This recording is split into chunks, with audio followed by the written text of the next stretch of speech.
Nobyembre 28, 2024. Pagbasa gikan sa Santos nga Ebanghelyo sumala ni San Lucas. Si Jesus miingon ngadto sa iyang mga tinun-an, "Kung makita ninyo na ang Jerusalem likusan na sa mga kasundaluhan, masayran ninyo nga laglago na kini sa dili madugay.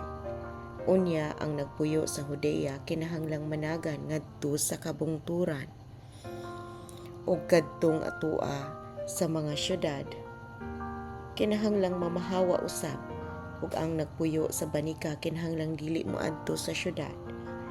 Kay mao kini ang mga adlaw sa pagsilot aron pagtuman sa tanan nga giingon sa kasulatan. Pagkaalaot gayud sa mga mabdos ug mga inahan nga may mga masuso ni adtong mga adlaw. Moabot ang makalilisa nga kalisdanan niining yutaa ug hiaguman niining maong katawhan ang kapungot sa Dios.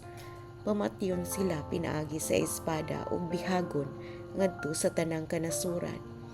Unya mailog ang Jerusalem sa mga tawo nga wala motuo sa Dios hangtod matapos ang gitagal nga panahon sa ilang pagmando. Aduna unyay mga ilhanan diha sa adlaw ug sa bulan ug sa kabituonan, kawad-an sa paglaom ang mga nasod ug mga lisang sila sa dinaguok sa dagat ug sa nagpungasi nga mga balaod. Panguyapan ang mga tawo tungod sa kalisang samtang magpaabot sila sa mahitabo sa tibuok kalibutan. Kay ang mga planeta sa kawanangan motipas sa ilang naandang agianan. Unya mutungha ang anak sa tawo, moabot siya nga may gahom ug himaya diha sa panganod. Inigsugod nagkahitabo niini mga butanga, tindog ug hangad kamo kay duol na ang inyong kaluwasan.